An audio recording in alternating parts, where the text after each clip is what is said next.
Servus Leute, wir sind heute bei Pieps und erfahren mal genauer, was in so einem lawinenverschütteten Suchgerät drinsteckt. Ja, kleine Info am Rande, wir machen das Video auf Deutsch. Es ist einfach leichter wegen den ganzen technischen Begriffen und wegen den Mitarbeitern. Und nächstes Video geht's dann auf Englisch weiter. Ja, da ich sehr viele Anfragen gekriegt habe und sehr viele unserer Viewer sehr interessiert sind an Lawinenthemen, haben wir uns gedacht, dass super reinpasst, mein langjähriger Partner und Marktführer Pieps mal vorbeizuschauen, und genau da schauen wir jetzt rein. Ja, servus aus der wunderschönen Steiermark. Wir sind heute im Pieps Headquarter zu Besuch und schauen mal da rein, lassen uns ein bisschen was zeigen, analysieren die Pieps-Geräte, schauen mal, was eigentlich in so einem lawinenverschütteten Suchgerät drin ist, was da an Technik drin steckt, und ja, let's go! Ja, Servus, Tau! dem. Alles klar? Danke, ja, und bei dir? Ja, alles bestens. Schön, dass du es hergefunden hast. Schauen wir mal gleich, was hier im Headquarter alles so abgeht. Bitte. So. Pieps ist ja eigentlich schon immer in der Steiermark. Wir sind ein steirisches Unternehmen, ja genau. Alles hat angefangen mit einer Doktorarbeit an der Technischen Universität in Graz. Development Institut für Hochfrequenz und Elektronik Technischer Hochschule Graz. Also, genau, ja. Und Das war einfach nur die Doktorarbeit, war Genau. das Gerät. Genau. Und dann im Jahr drauf. kommerzielles Produkt. So war es von damals, ne? Und dann ist man so, Genau, und so geht man suchen. Genau, richtig, ganz genau. 1972, ein kommerzielles Produkt, erstes kommerzielles Produkt, das Pieps 1. 1974, Konkurrent Marivox, genau, ist in den Markt eingetreten. Genau. dann das schon war- so schnell. Ja, aber mit 457 Kilohertz. Ja. Und du kannst vermuten, die konnten einen damals nicht finden. So, das heißt, wenn ein Schweizer in Österreich unterwegs war, ne, dann konnte er nicht gefunden werden. Und auch umgekehrt. Ja. Ein Österreicher war unterwegs in der Schweiz, er konnte nicht gefunden werden mit dem Gerät. Ab dieser Generation von Lawinenpiepser konnte man praktisch überall Skitouren machen. Hat das einfach für beide Frequenzen funktioniert? Korrekt, genau. Konnte man da hin und her schalten, oder ist das... Das passiert automatisch. Genau, ja.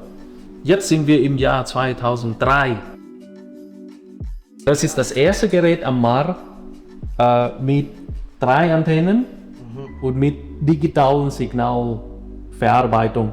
Um die Zahl anzeigen zu können, brauchst du die Antenne, um zu messen, okay, welche Senderleistung empfange ich gerade. Wenn du nur mit einem Ohr hörst, dann weißt du nicht, von wo kommt das Geräusch, oder? Aber erst wenn du mit 2 Ohren hörst, dann weißt du, ist es vom links oder ist es vom rechts. Ja. Es ist dasselbe Prinzip hier. Ganz in der Nähe von dem Verschütteten willst du auch wissen, okay, wo genau muss ich den Gleisenwert suchen. Dann brauchst du die dritte Antenne dafür. Und dann bist du fertig, ne? Und dann den Gleisenwert, okay, alles klar, markiere ich und dann fange ich an zu sondieren. Genau.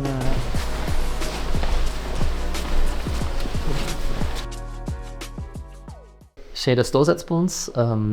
Ich bin der Bernd, bin der Designingenieur bei Pieps. Die Herangehensweise an unsere Geräte ist immer so, dass wir schauen, dass wir das Elektronikpaket erstellen, wo wir wissen, okay, in der Konstellation bekommen wir die beste Performance raus. Dann wird dieses Elektronikpaket einmal zum Designer geschickt mit Vorgaben unsererseits, was wir uns wünschen, was das Gehäuse haben soll. Und dann kommen erste Rückmeldungen und Vorschläge ein. Und da haben wir schon die ersten. Das Gleiche gilt natürlich, weil wir machen ja nicht nur das Gehäuse, es muss ja auch das Tragesystem, kommt ja auch noch dazu. Du kriegst von den ersten Prototypen, was sich so der Designer denkt, so wie dieses Teil, was man denkt, es ist schon sehr bulkig, bis zu der Version, mit dem wir dann wirklich am Markt gehen, was jetzt dieses leichte kleine Teil ist, was ja eher ansprechender zu dem Gerät ist. Es wirkt extrem leicht. Gerät rein, zu, fertig. Perfekt, ja. Der Pieps hängt an der gelben Schnur. Einfach nochmal zur Sicherheit. Und super fein für die Feinsuche. Wenn man dann runter geht am Boden zum Auskreuzen, dann kann man die Schnur länger ziehen. Und die bleibt dann so.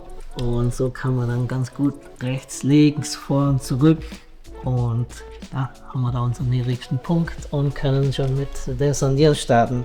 Kann den Pieps hier so hängen lassen, kann ihn wieder verstauen und weiter geht's. Wert gelegt auch auf Funktionalität, auf Handhabe für den Kunden. Da Search mit dem Rücksteller von Search to Send, mit dem schnellen. Das heißt, wenn wirklich eine Nachlawine sein sollte, gibt er ein Signal aus und stellt da automatisch auf Send zurück. Was aber wirklich auch noch zusätzlich ist, wenn du am Suchen bist, Lawine kommt, du hast es auch selber in der Hand.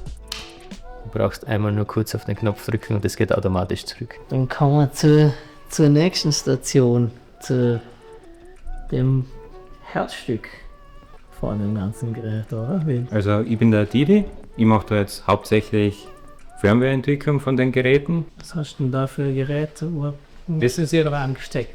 Das, was da eingesteckt ist, das ist das Mini-IPS dann, das kommende.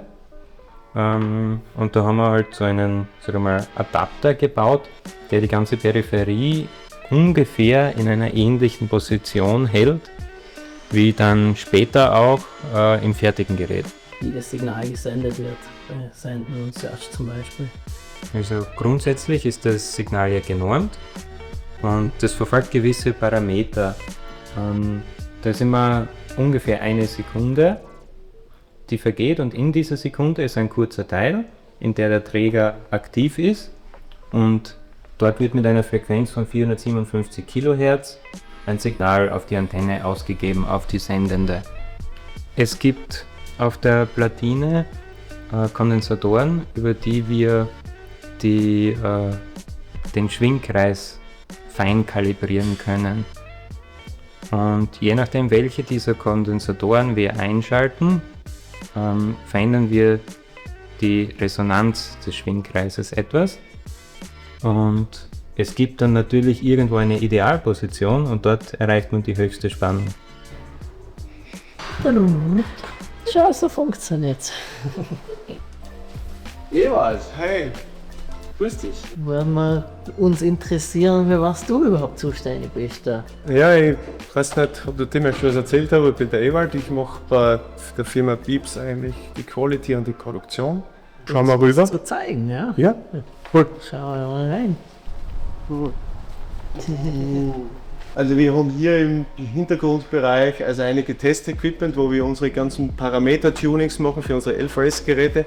Hier im Hintergrund ist unser kleines Lab, wir nennen das Labor, weil es im Grunde unterstützend wirkt für unsere Entwicklung und natürlich auch für Fernsehserienfertigung.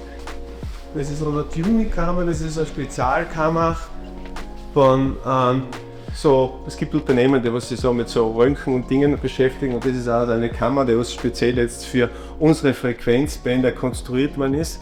Ja, hier haben wir das Tool oder das Jig, wie das wir nennen, wo wir diese Testung und Tuning durchführen, bevor die Geräte dann in die Verpackung landen. Ja, wir haben auch hier diese Klimakammern, das sind so gängige Kammern, wo wir unsere Geräte auch ein bisschen auf Herz und Nieren testen. Minus 40 bis können wir es testen hier bis plus 180. Unsere Temperaturrange liegt bei minus 30 und 75 Grad. Man kann zum Beispiel das extrem frierend, also hohe Luftfeuchtigkeit bei tiefen Temperaturen, was auch sehr wichtig ist bei uns vor allem, was simulieren, solche Simulationen können wir hier schon durchführen. Wie kalt ist die Garantie, dass das Gerät noch funktioniert? Also im Grunde ist es jetzt minus 20 plus 45, jetzt so, das ist die Anforderung der gesetzlichen Lage oder der Requirements und im Grunde die Lagertemperatur liegt aber höher, das heißt, du kannst bis minus 30 und plus 75 Grad haben. So, zum Abschluss, wie war's? Ja, super interessant. Ich bin schon so lange dabei und ich habe das Ding jedes Jahr über 100 Tage hier und jetzt echt mal einen richtig tiefen. Ich hab ja schon Einblicke bekommen, aber jetzt mal einen richtig tiefen Einblick zu bekommen, schon sehr spannend. Vielen Dank. Daher sage ich danke, Nee. Tau, vielen Dank, dass Ja. du uns besucht hast und Vielen man sieht sich Dank. wieder.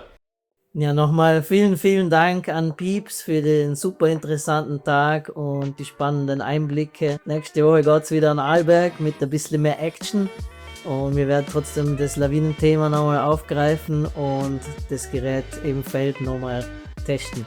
Ja, vergesst nicht liken und subscriben und wir sehen uns nächste Woche.